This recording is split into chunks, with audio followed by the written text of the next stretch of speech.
Good morning, students. Hello, everyone. Now, today we will be studying about the villain of the entire chapter, that is Van 't Hoff factor. Just as without the villain, a particular movie remains incomplete, same over here, without Van 't Hoff factor, the chapter of solutions and colligative property is virtually incomplete. Now, the Van 't Hoff factor. First, before we start on as to what is Van 't Hoff factor, we'll just go through the four colligative properties, the formulas associated with them. First one, as you can see, is the RLVP, or relative lowering of vapor pressure, right? The formula delta P by P naught is equal to mole fraction of the solute. Second is elevation in boiling point, delta TB is equal to KB into M, which is further equal to KB into number of moles of the solute upon the mass of the solvent in kg. Third, depression in freezing point, that is delta TF equal to Kf, the cryoscopic constant, into molality. Further, the fourth one that we did in the last lecture, osmotic pressure, which is equal to M, that is the molarity, into R into T. Right? Now, there's no doubt, I hope, regarding all these four formula, because you have already done all these four formulas and you have solved quite a number of numericals. Now, over here, till date, we have considered that all the solutes were non-electrolytes. Very, very important consideration. What is non-electrolytes? Any compound that does not dissociate further into ions, which do not undergo dissociation, are your non-electrolytes. Example, glucose, urea, cane sugar. Till now we have studied about these compounds.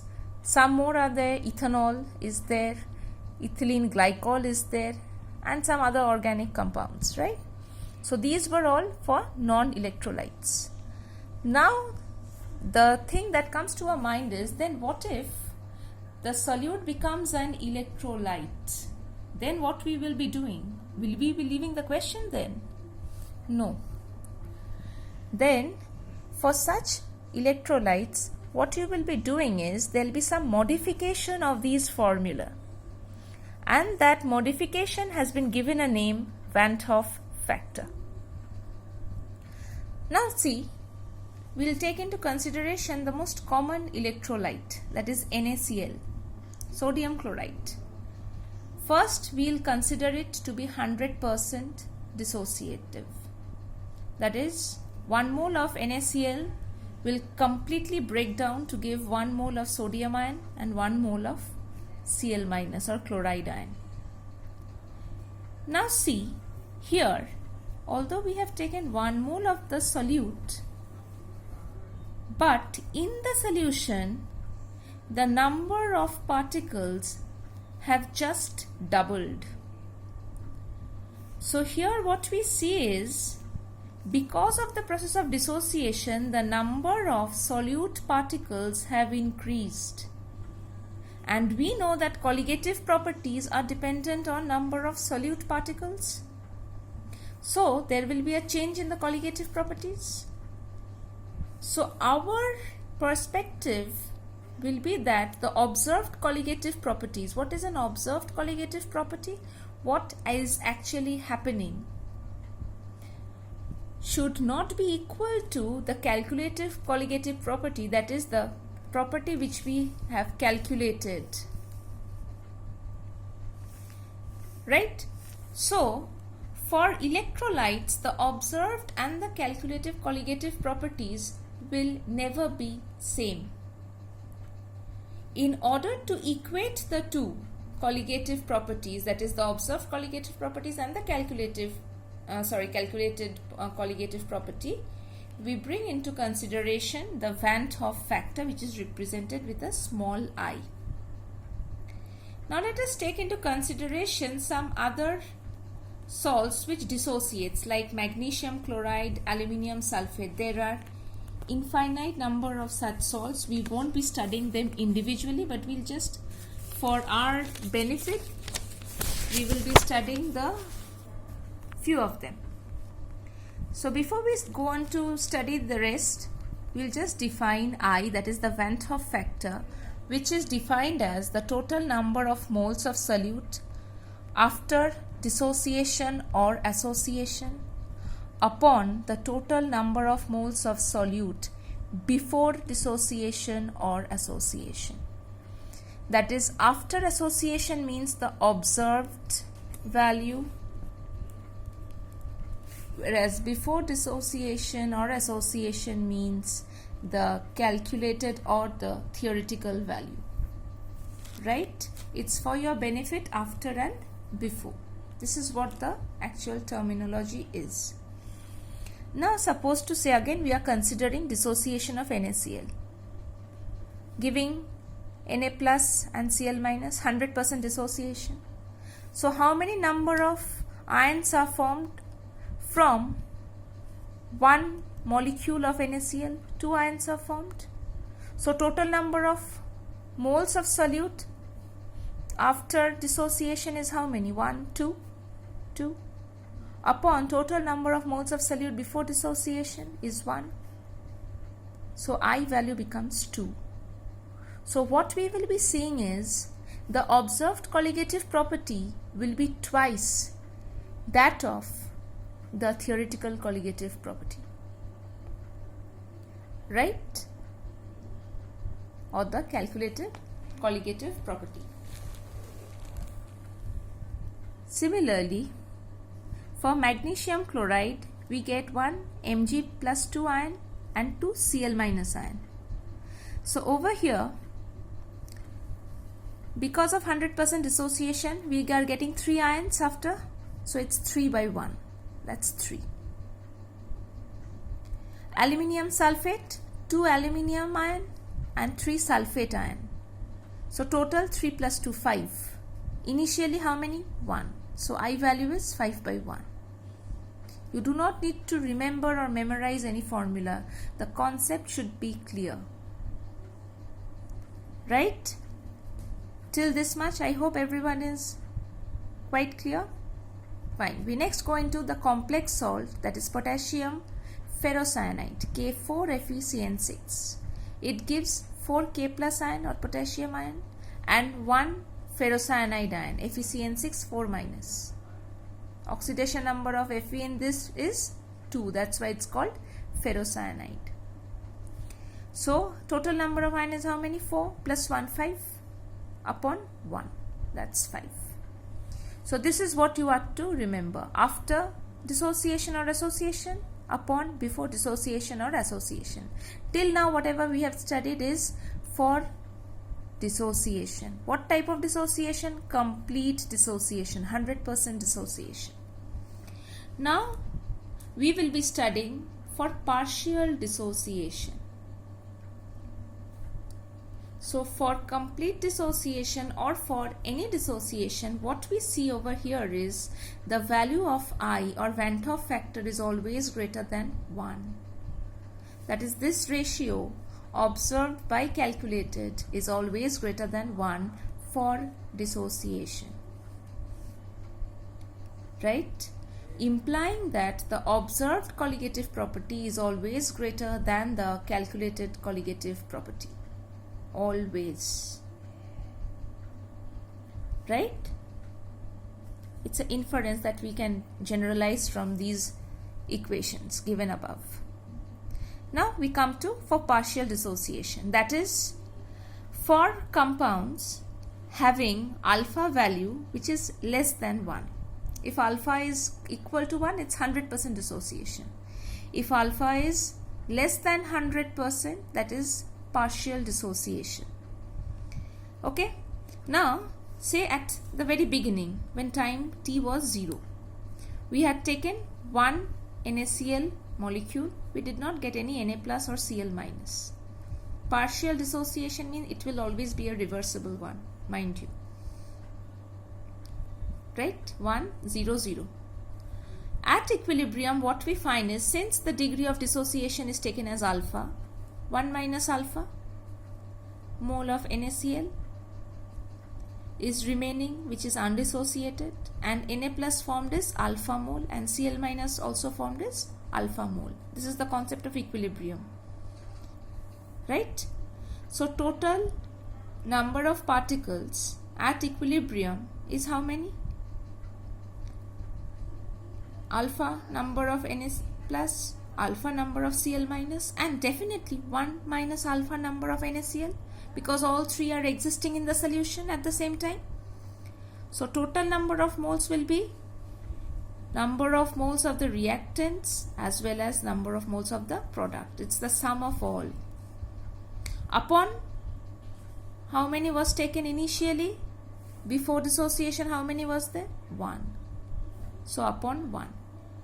That gives us 1 plus alpha, because alpha gets cancelled off over here. So it's 1 by 1 plus alpha, right? So from here also it's quite obvious to prove the fact that for dissociation the value of I is always greater than alpha, because alpha can never be negative, because its degree of dissociation, its value always lies from 0 to 1, right, in between that range. So it's always more than 1, the value of I for dissociation, right?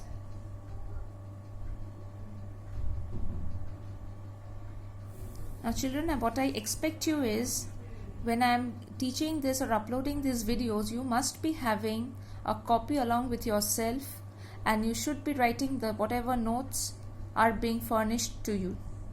So you please make it a copy for that. It will prove beneficial for you in later on. Next is for magnesium chloride.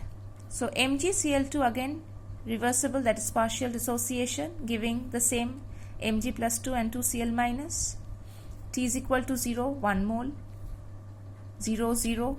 At T equal to 3, it is 1 minus alpha, 1 Mg plus 2, so alpha, 2 Cl minus, because from 1 MgCl2 molecule you will get 2 chloride ions, so it's 2 alpha mole. Logically clear, right?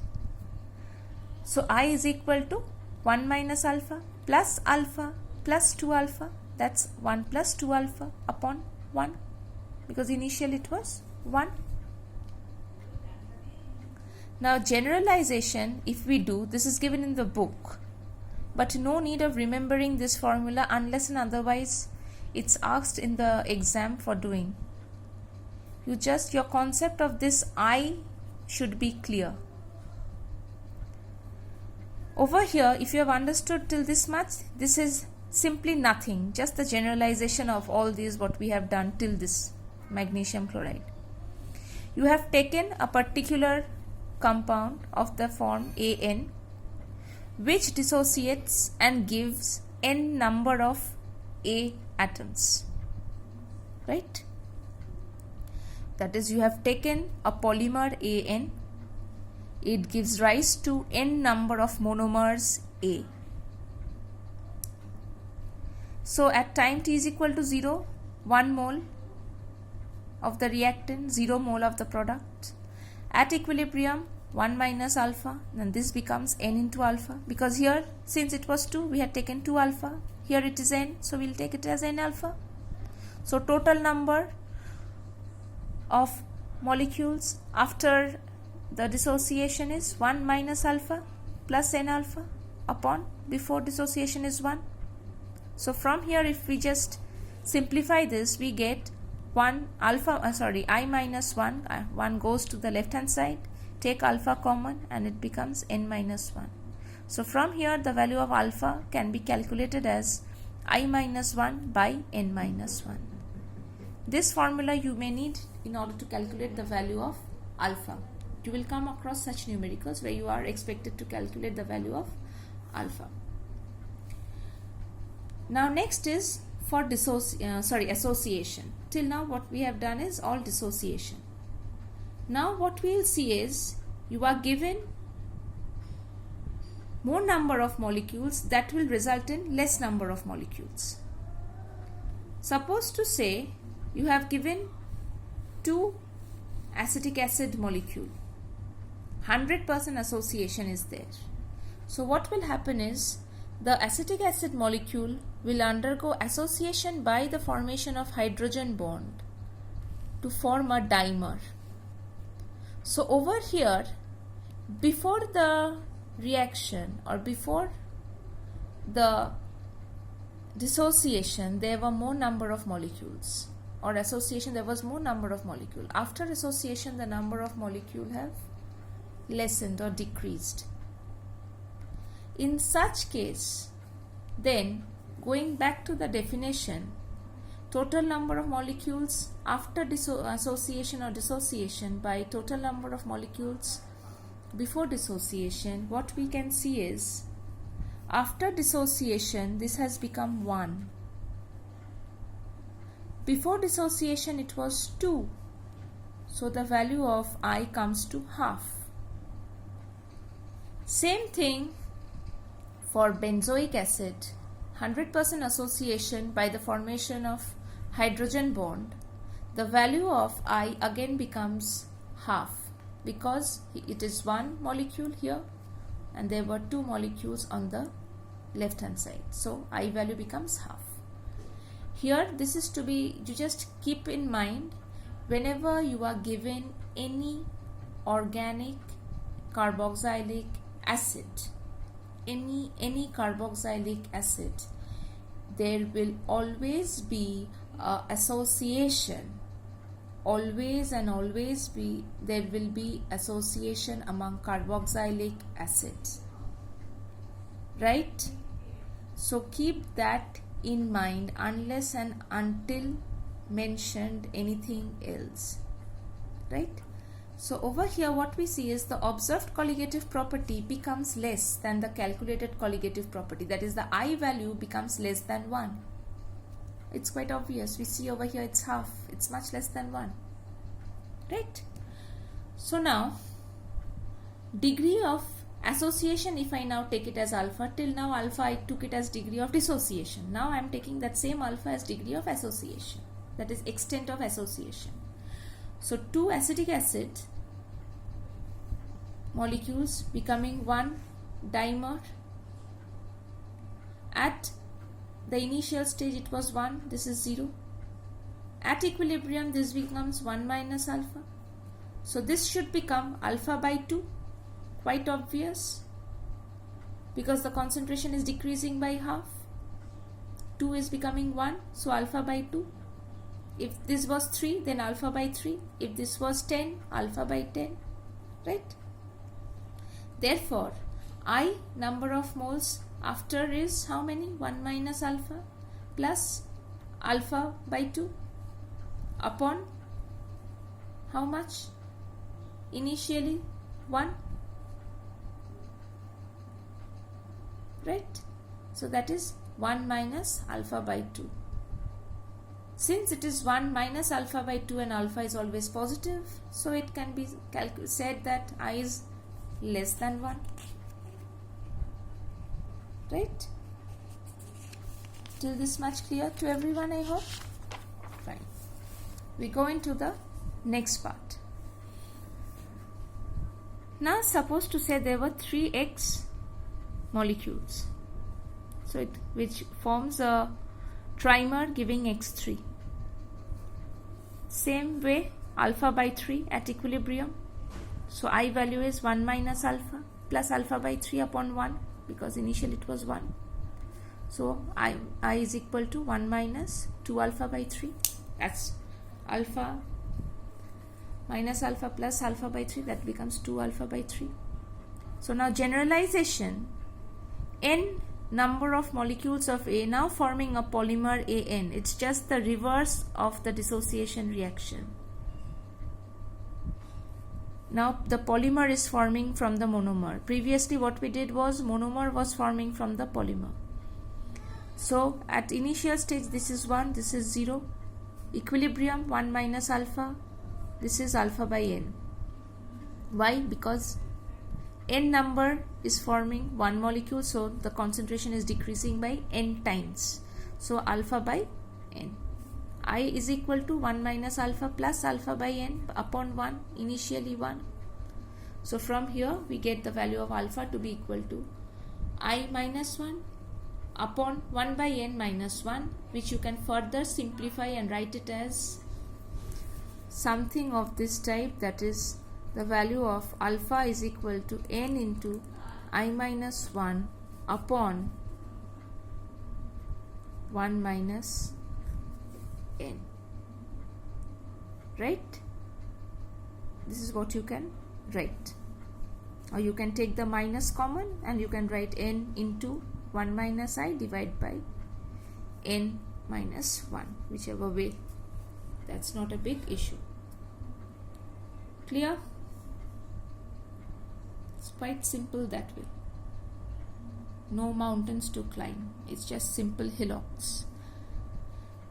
Next is, then how do we relate to? Now see over here. Colligative properties are proportional to the number of moles of the solute, which is mass of solute upon the molar mass of solute. That is to say, colligative property is directly proportional to 1 upon the molar mass of the solute. Yes or no? Because mass of the solute is constant, right? If I take a fixed mass of the solute, or you can just ignore that part, you just take the denominator. So 1 upon molar mass of the solute. So therefore, colligative property is inversely proportional to the molar mass of the solute. But I is directly proportional to colligative properties, that is observed colligative property upon the calculated colligative property. But colligative property being inversely proportional to the molar mass of the solute, I can write I is also inversely proportional to the molar mass of the solute. Hence, I can be written as just the reverse, that is calculated molar mass by observed molar mass. Right? Clear? This part? I will always be equal to the calculated molar mass upon the observed molar mass. That is to say, the molar mass before dissociation or association upon the molar mass after dissociation or association. Right? I can say that. This is your before case, this is your after case. So now, if I relate the colligative properties with the Van 't Hoff factor, question is, which side am I multiplying it with? See now the fun element. You may think that, why are we not multiplying it to the left hand side? The thing is, these values, these can't be measured in reality. You can just observe them. That's to say, there's no particular theoretical formula to measure this property. Whereas these are actually the true terms of measurement. Right? Because molality, then your molarity, mole fraction, these can be changed. Whereas these factors are unchangeable. Hence, these will always be your observed properties. Always. You can't manipulate these properties. But theoretical properties, that is the right hand side of the equation, is the calculated part. Hence, to the calculation, as we have seen, calculated colligative properties, that is the definition of I, what we have seen is observed colligative property upon the calculated colligative property. So calculated colligative property, if I multiply with I, then I get the observed colligative property, which is this. So with the entire right hand terms, if I go on multiplying with I get the observed colligative property, and that's how the thing goes.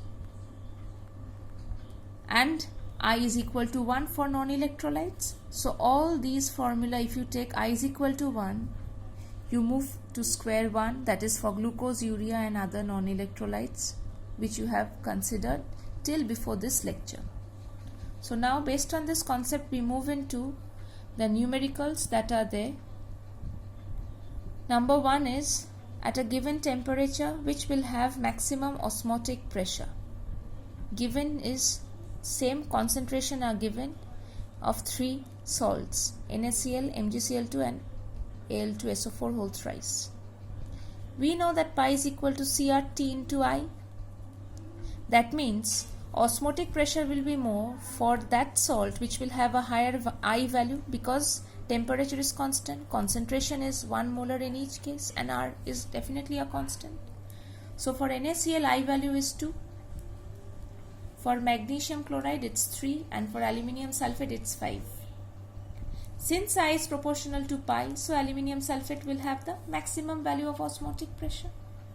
Quite obvious. These type of questions often comes for your competitive. Next is arrange in the increasing order of osmotic pressure. Increasing order of osmotic pressure. Over here this concentration again is same. Temperature take it as constant. So again I value. For NaCl I is equal to 2. Urea a non-electrolyte. So I is equal to 1. Benzoic acid a carboxylic acid. Hence it undergoes polymerization. It forms a dimer. So I value is half. So which will have the least colligative property? Benzoic acid. Next urea, and then the last NaCl, sodium chloride.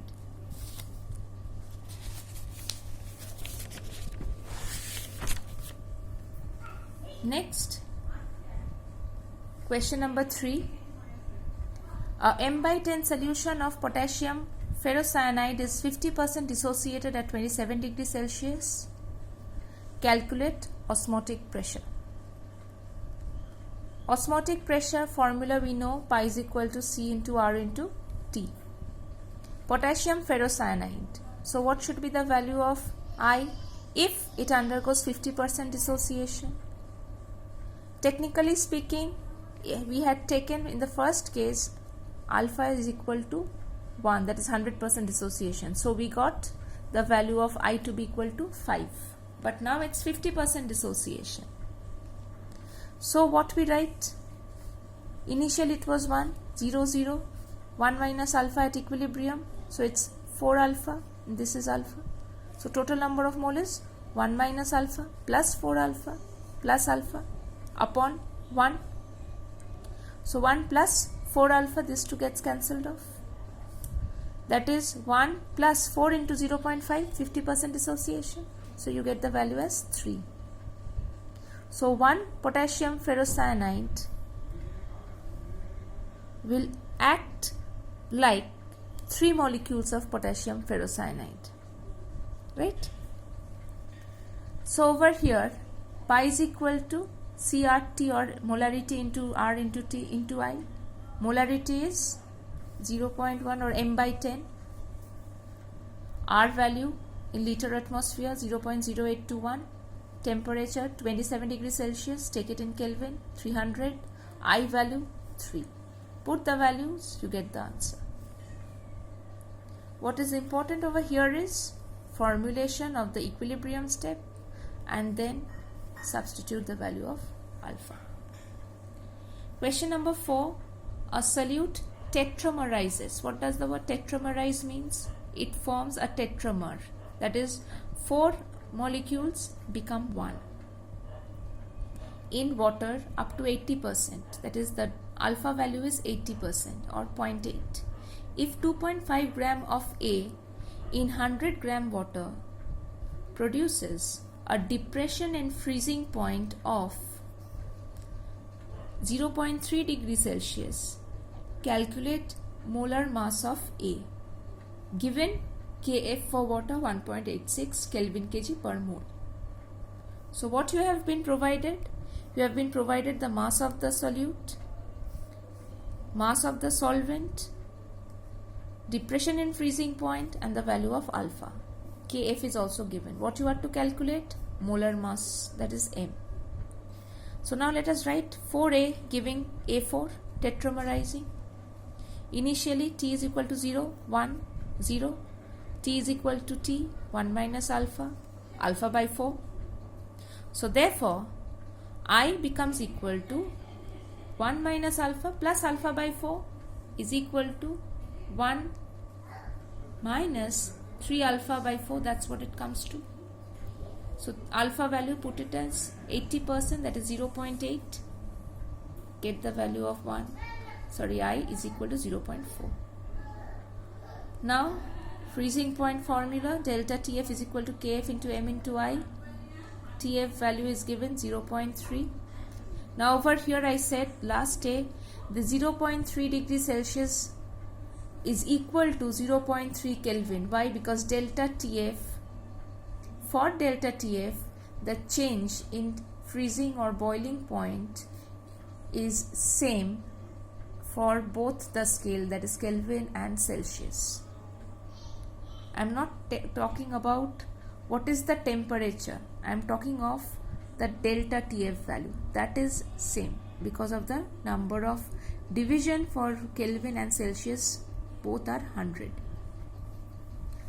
So it's 0.3 is equal to 1.86 into 2.5 gram, that is W2 upon M2 molar mass, which you have to calculate, by W1, which is 100 grams. So we divide with 1000 to get the molality, into 0.4, the value of I,